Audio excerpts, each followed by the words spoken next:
Okay, everyone. Hey, my name is Jose. I'm uh, I'm a composer, musician, and I wanted to do.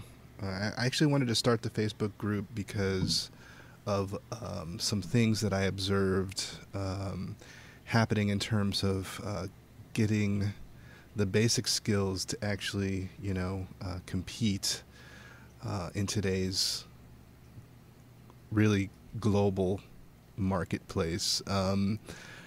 Just a little bit about myself. I started scoring films back in New York City, and there was no internet, and it had just started back in the mid '90s.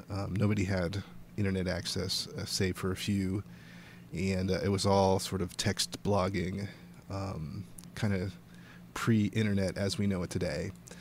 Um, and there really wasn't access to composers unless you lived in a city. You didn't have or composers, I should say, didn't have access to a lot of opportunities unless you lived in a major city. There were no real sample libraries to speak of. I think Check maybe, or maybe the EMU stuff. Um, and the project studio had just started to come into being.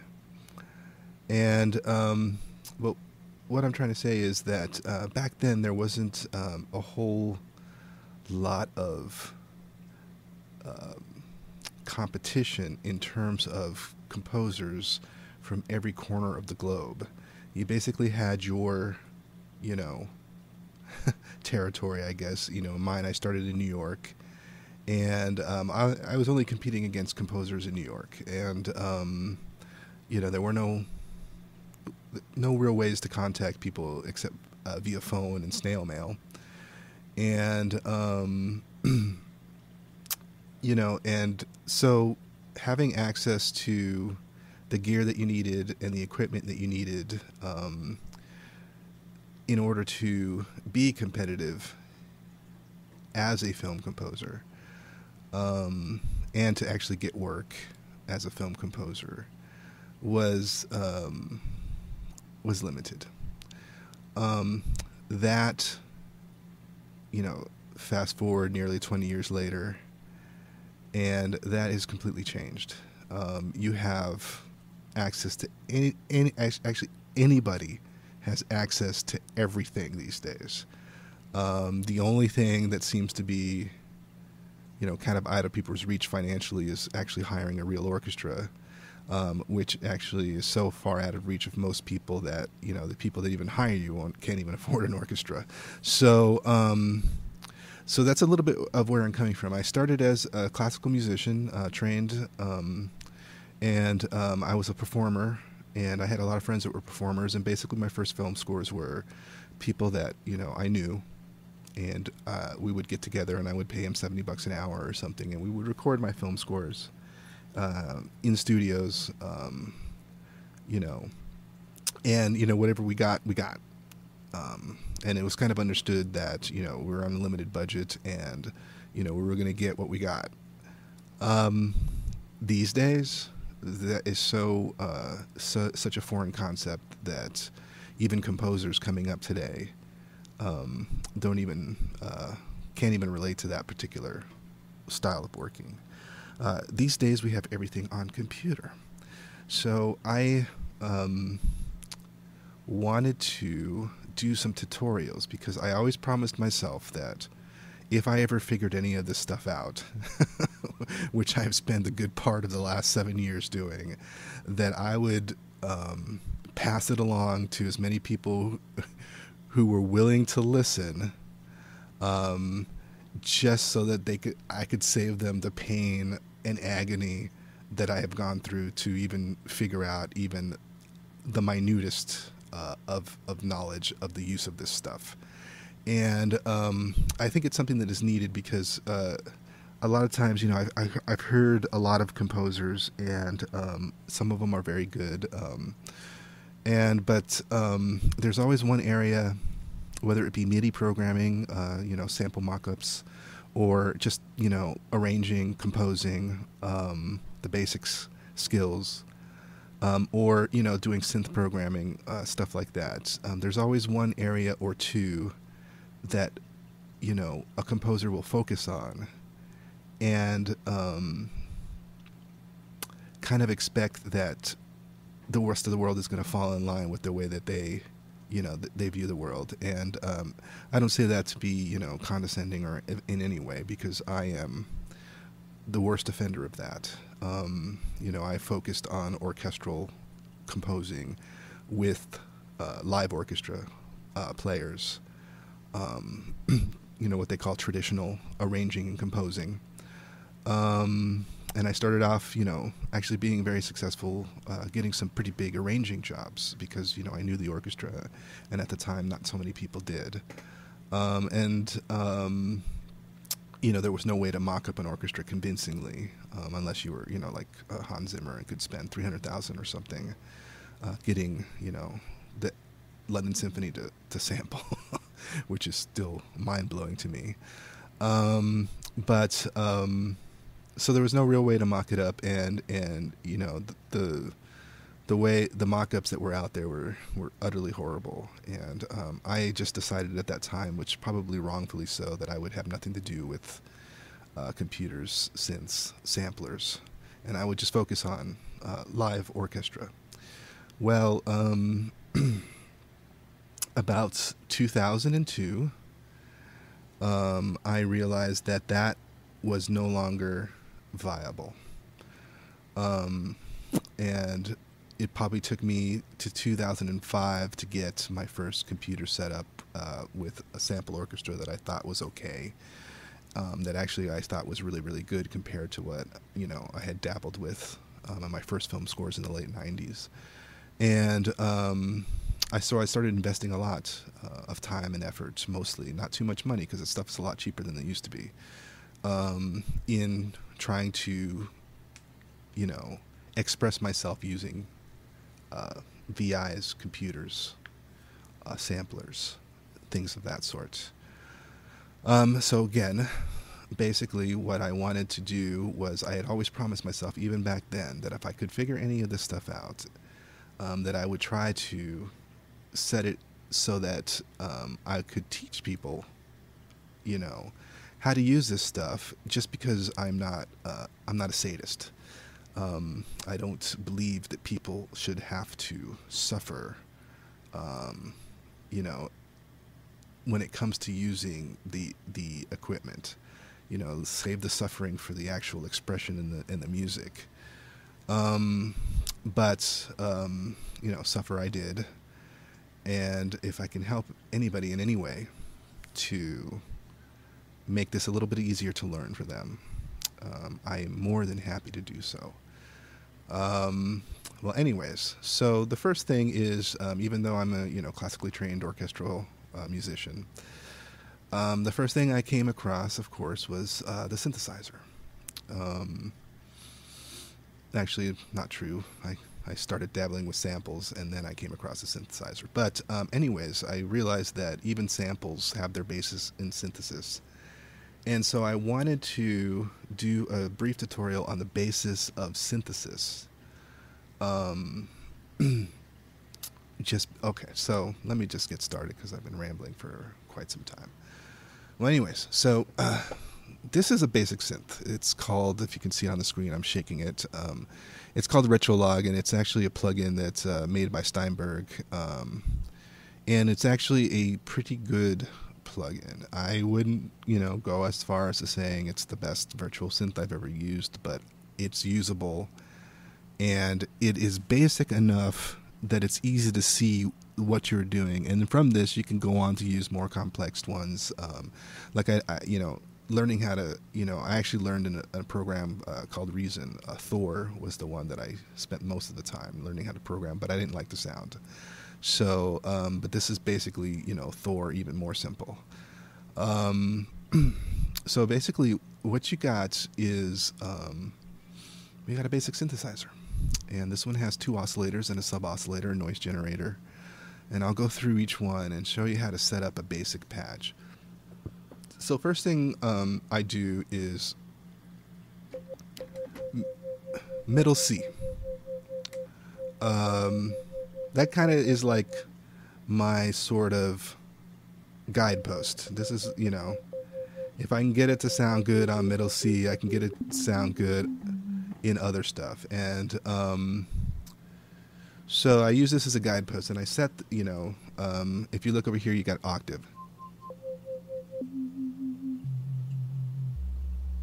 So, you know, if you're doing a bass line, you know, you want to get down in that octave. Here's a coarse tune, and this one's got an octave range, right? So this one, you know, so within that octave, you can go an octave up or down with the coarse tune. The fine tune, you know, you can see sharper, flatter, sharper, flatter. And here's right there. Okay, so the next part of a basic oscillator is the wave shape. You got here, you know, hold on a second, I've got some modulation happening, so let me just take it so you can hear the basic. So here's a sine wave, and this is it's a little tough to tell if it's a triangle wave or a sawtooth wave, or if, you know, yeah, I think this is the saw because it's got that buzzy sound. So these two are very close. Usually not that close on an analog synthesizer. This one, you know, they're a little too close for my comfort. But anyways, here's a sawtooth, and here's what they call a square wave. Now, square wave is kind of special because you can change the pitch, not the pitch, but the length of the wavelength.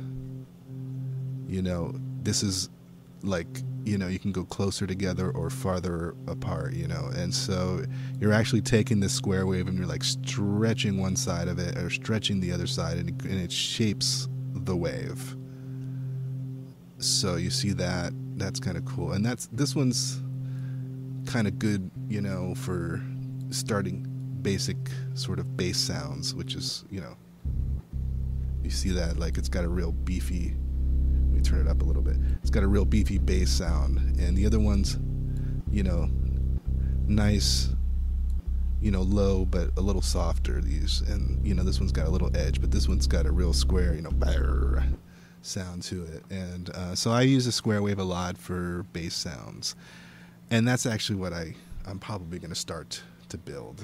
Here is like one of those, you know, bass, pulsing bass sounds, which seems to be so popular these days, which I actually kind of hope goes away someday, but oh well.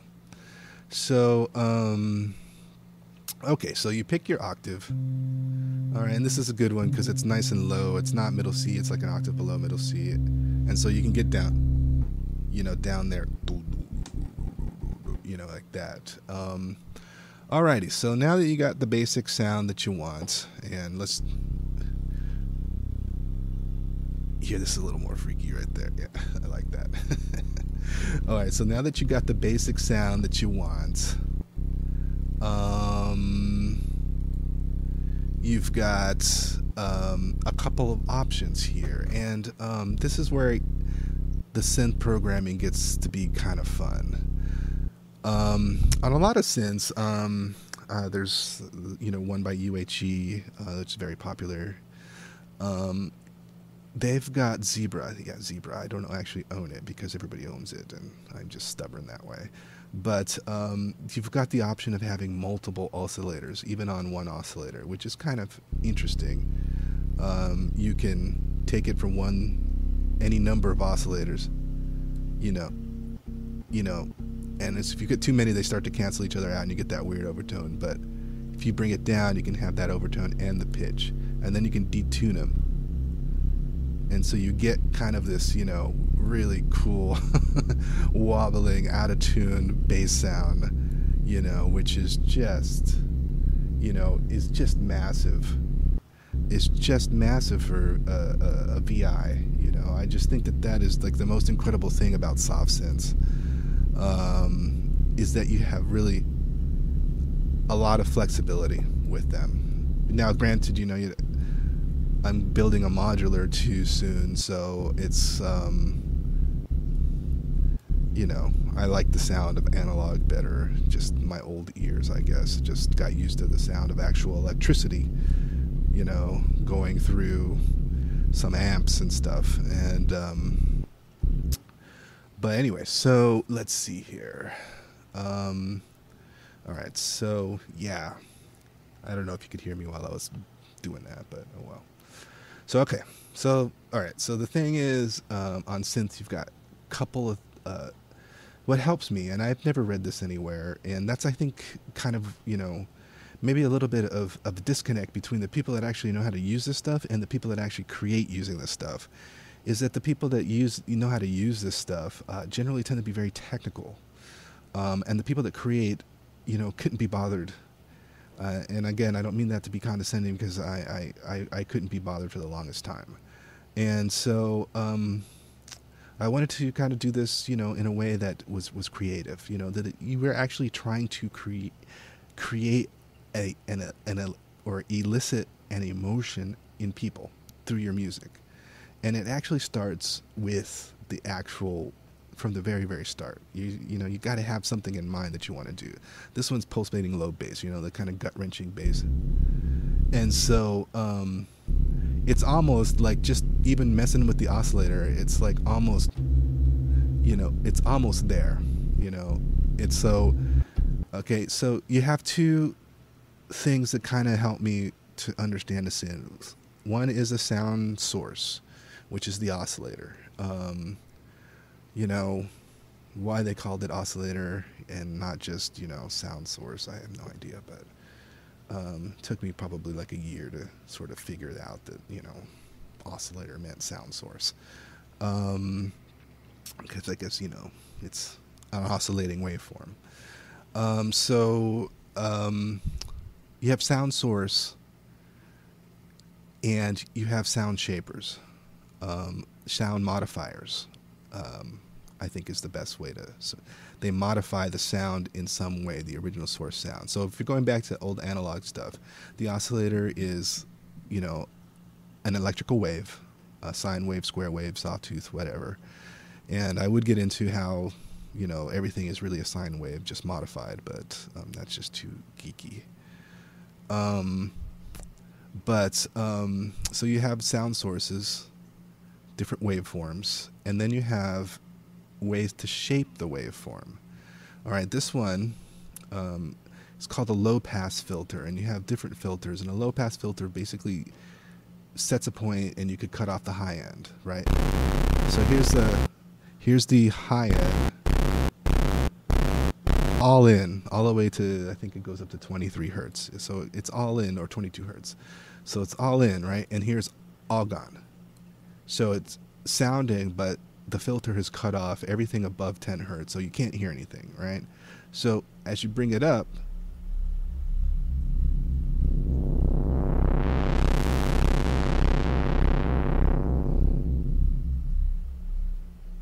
and you sort of feel like, you know, or you can sort of see the wave, like it's like you're taking an EQ knob and you're just taking it up and down.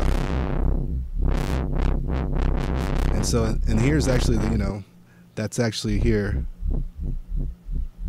the basis of some of that wobble synth. You know, so I'll show you how to you know, do that without the mouse, so you don't have to do that too. But anyways, okay.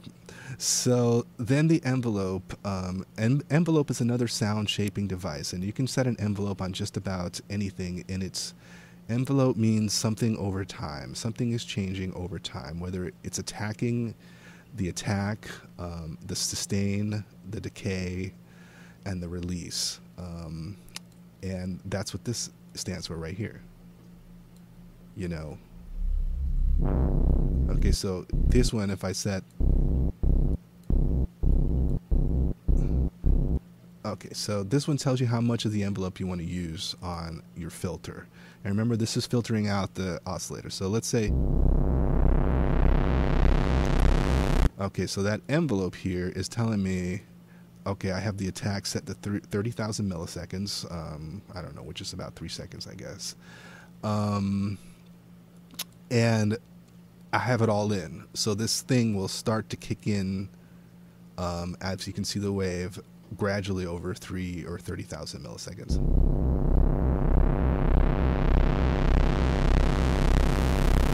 Okay, now if I set it here,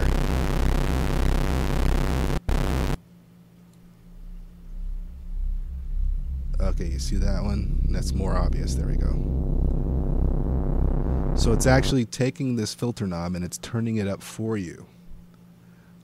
So you start way down here, unaudible, and then you'll start to hear it, right?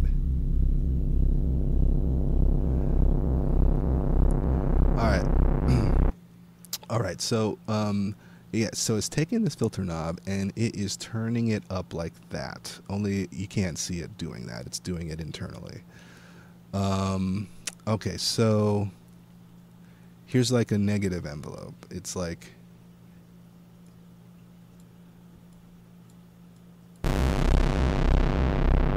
going backwards, starting up high and going down low. So it's actually doing this only internally. All right, so let's set it, you know, maybe like I actually like to have the envelopes either on or off, so we'll just set it to 10. All right, here's the resonance. It's like takes a peak or a part of the shape of the cutoff, and it's like you have an EQ curve, and this is like a little spike here.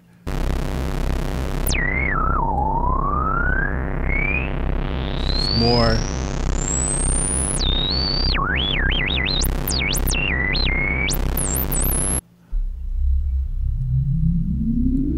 So you see there, you get kind of that spaceship sound, you know. Jeez, I'm like clipping like crazy. I'm gonna have to turn this down a little bit.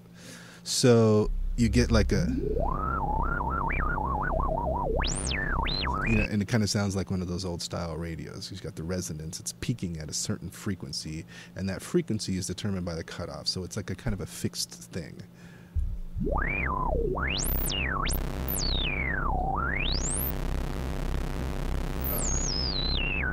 And you can kind of feel by ear, like kind of where it is. Even down here, the resonance is coming in. Yeah. And it even sounds like this one is controlled by the envelope as well, by the envelope time. So,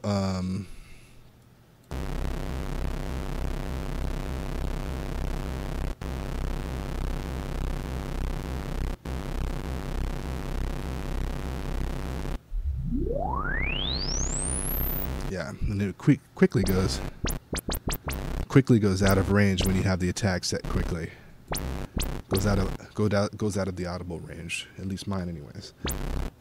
Maybe the dogs can hear it or something. Alrighty, so okay, so you got your sound shaper. I'm pointing at the screen, but you can't see that. Sound shaper. It is a filter, which is an EQ of sorts, and it's a coarse EQ. It takes a part of the frequency and either, you know, cuts it, as in a low pass filter, from high to low, or band pass is, you know, going from the middle, and the low pass or the high pass is going from low to high. Like you can sweep it all the way up top, you know, and cut out all the lows. And that would be this one right here.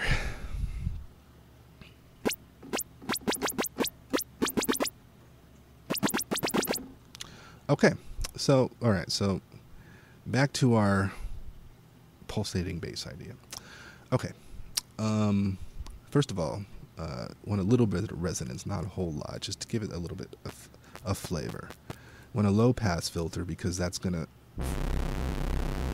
set out, you know, get the highs going. Okay. Set the envelope to 0 so you have ultimate control over this thing. Okay. Okay.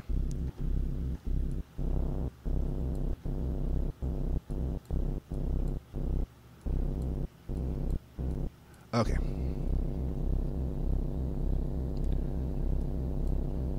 Let's just see if we can get a little bit more. Okay.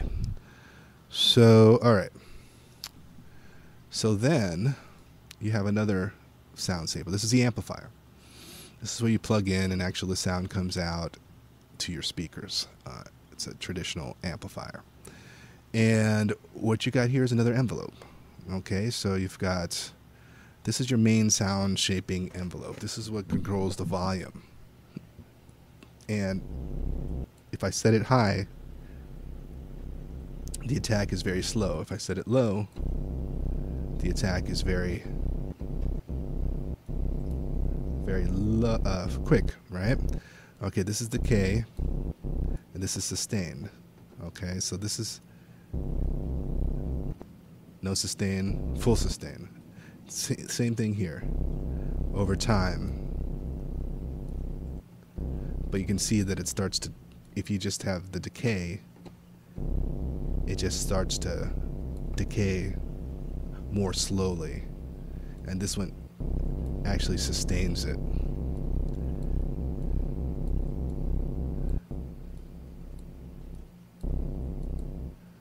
This is the release. Okay, I let up the key and it still keeps on ringing. Here, let up the key. Alright, so I'm gonna take it up an octave on the keyboard. Alright, so tight release, tight attack.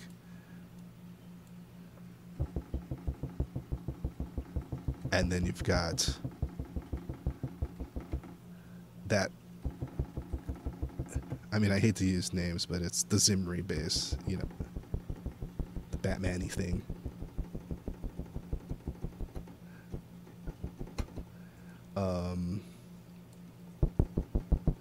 Very basically, there's a lot of other stuff you can do to it. This,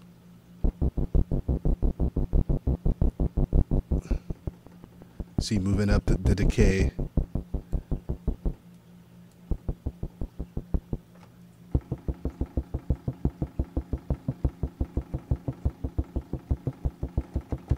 Okay, good. So, that is the start of that one. And I think I'm going to go ahead and just kind of stop here because that's just the basic of it. And this is actually, believe it or not, quite passable.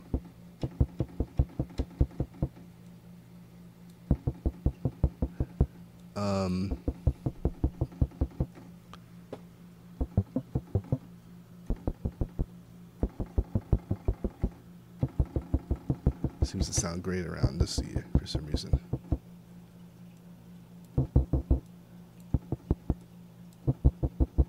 Yeah.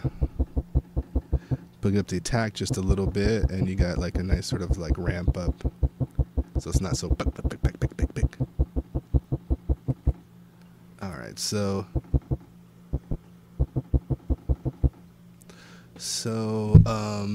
okay.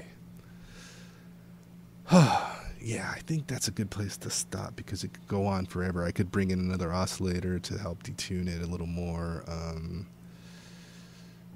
Some LFOs, but that's all kind of pretty advanced stuff. This is the basic. Okay, so now see how easily this can also turn into a pad of some sort.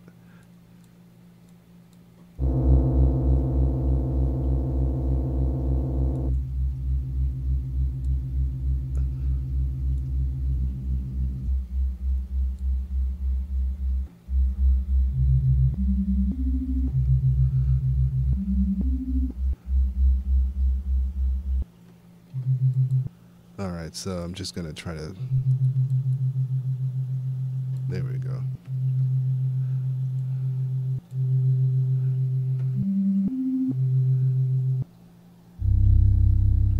So you got like a kind of a basic bass pad, even though that one does not sound good at all. So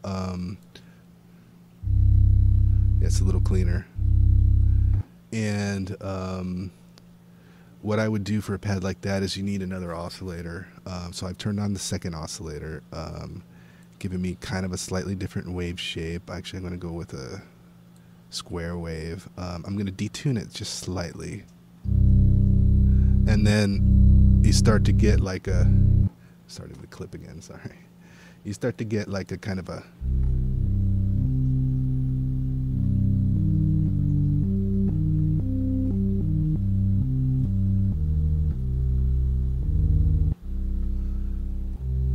okay, so that is very, very basic, but it's starting to sound like something. And again, I would never probably release this, but all right.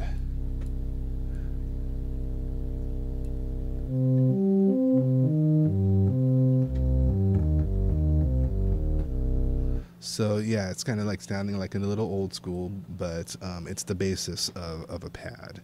And then what I would do is probably set up an LFO source, modified by the mod wheel, and I would put it at destination oscillator 2 pitch.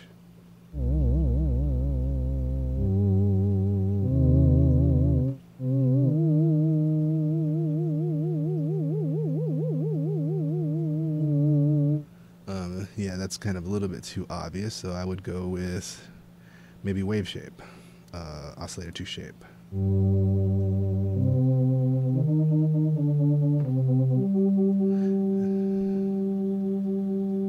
And that way you can sort of see that everything's in motion. That's the one kind of one thing. Synths are very static. And one thing that you kind of want to do is always keep them in motion. You know what I'm saying? Like, it's always, something's got to keep moving.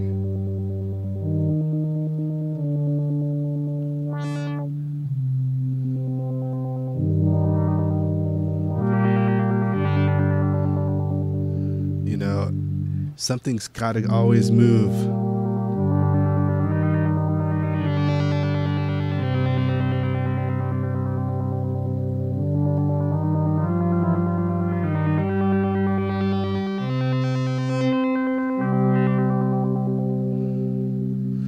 So even, you know, going back to sort of the bass, which is actually, this pad actually might turn out to be a pretty good bass.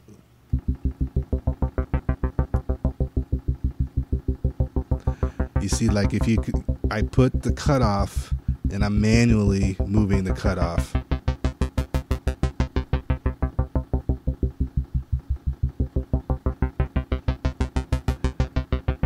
And that's, I'm exaggerating it. You usually,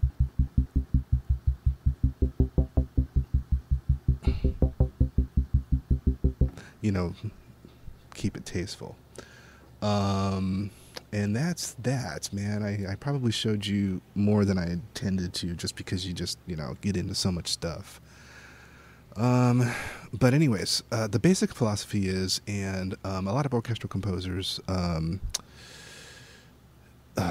understand this. I don't know. It's and like I said, I'm the worst offender. They just look down on this kind of stuff, and it's really sad because there's a lot of creativity that can be brought into synths and synth programming. They're just instruments, and if you learn how to use the instruments, you can make music with it. And, you know, it's not, you know, ever gonna be a violin, and it's never gonna be a piano. it's a synth, you know. It's an instrument, and it's not even new. That's what gets me about that's what gets me about orchestral composers a lot of times, is we think that, oh god, this new stuff, and it's like, you know, it's not new. It's like the first synth, I think, was invented by Yamaha in like 1890 or something like that. This is not new, you know. Edgar Varese was using synthesizers in 1935, you know. It's like, you know, Stockhausen was using them in 1950 along with Davidovsky, you know.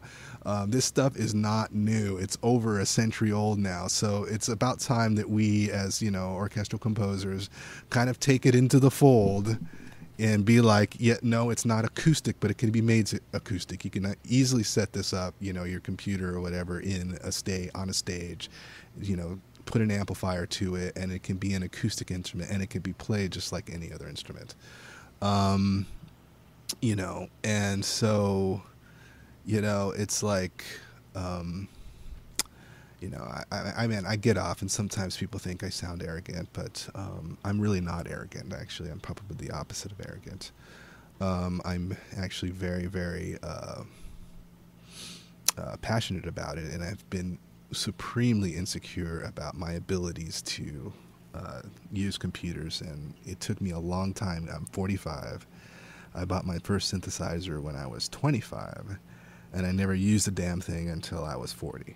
So that's, you know, kind of like, you know, it was sitting, you know, taking it from place to place, not really being utilized. So I, you know, I had just as much back off from the quote unquote new stuff as anybody else in the history of mankind. In that I recognized it was probably going to be a major force even when I was still in college, and still took me forever to come to grips with the fact that I'd have to be just as much of a synth programmer as a composer.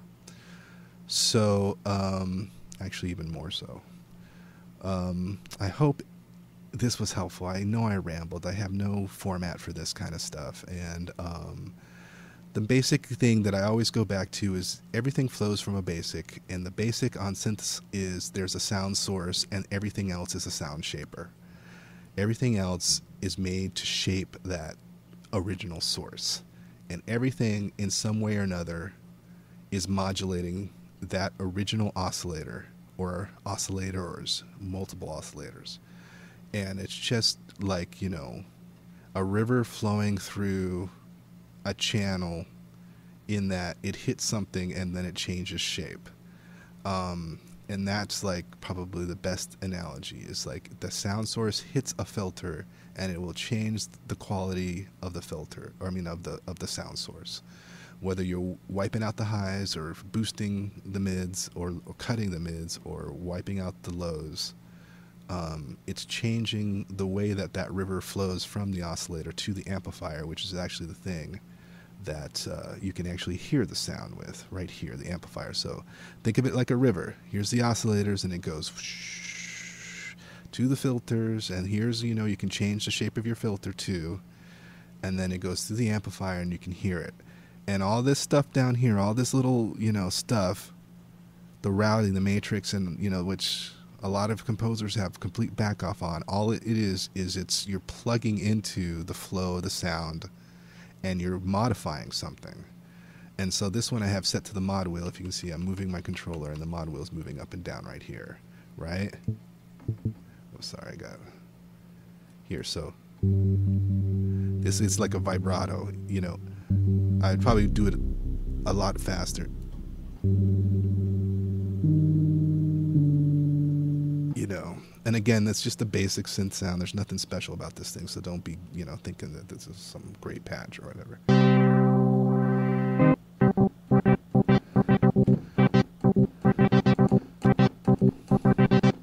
But you can tell you can make some music with it.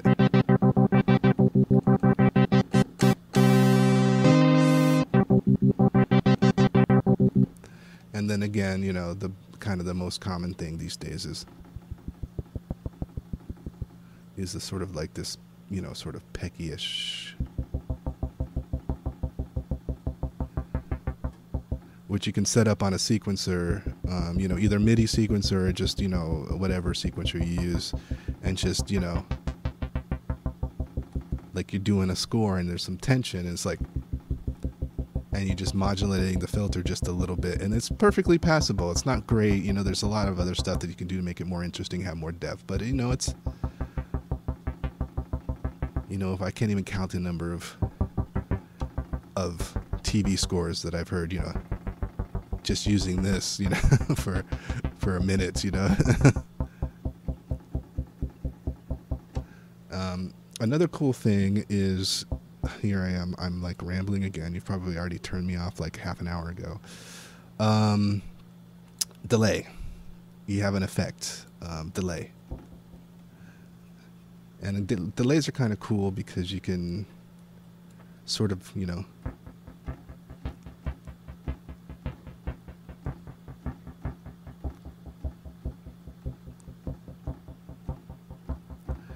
and a lot of times guys, including myself, will actually make the rhythm out of a delay, you know, so you have a play the delay.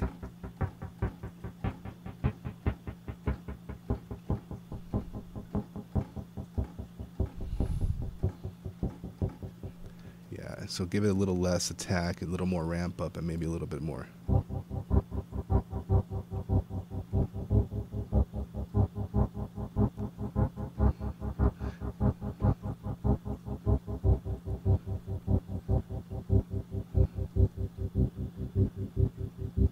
It makes it very interesting, you know, and I like doing that a lot, actually, because it's actually kind of fun. You don't have to play every note, you know.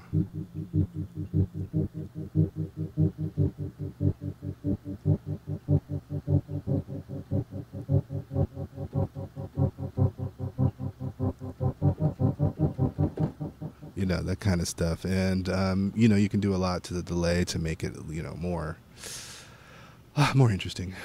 Damp the highs or raise the highs.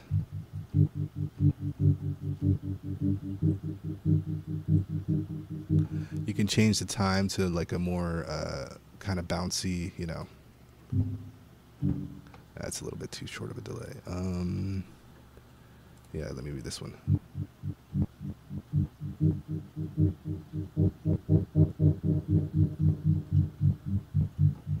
And that kind of stuff. And, you know, yeah. So thanks for listening. If you've actually made it all the way to the end of this, I am impressed. Again, this is the basics. There's a lot more, you know, if anybody is listening and wants to ask questions, there's a lot more that can be done to even a synth as basic as this one. And this is as like basic as it gets. Like this is like a copy of a Prophet 5 or something. But it's cool because you get to see what you can do. It's easy to see what you can do. And that's the important thing when learning how to program a synth. Don't start with something like Zebra, you know, like, it's really complicated, Zebra, and it assumes that you already have like the basic knowledge of how to program, you know, a basic, you know, one oscillator synth or two oscillator synth, and you know, if you have the guts to start to program that, I mean, all the power to you, because it can be figured out. And you know, I figured it out. I've since forgotten because I don't own it, but you know, the basic synths, Thor, Reason, Retrolog, Diva, even a ton of free synths that maybe don't sound as good, but certainly are worth learning, like Synth 1. Those you can figure out in probably like 2 or 3 days. And you can start with those, which is what I did. Like I said, I learned how to program Thor and Reason. And you move to other more advanced synths, like Lush 1 is more advanced, but it's still the basic synth, you know, still basic, you know, emulation of an analog synthesizer, semi-modular. And then you can move to something like Zebra, and Zebra will make sense. And that's one thing that a lot of guys, they're using presets, and there's nothing wrong with presets, you know, they're great, but, you know, a lot of times the presets, don't really fit the music that they're intended to go in. They're close, but they don't really fit. And 2, they don't really, everybody has them. And I know, everybody says, well, everybody has a violin too. But there's something about synth that is so distinctive that if everybody's using the same thing, it really generally makes everything sound the same.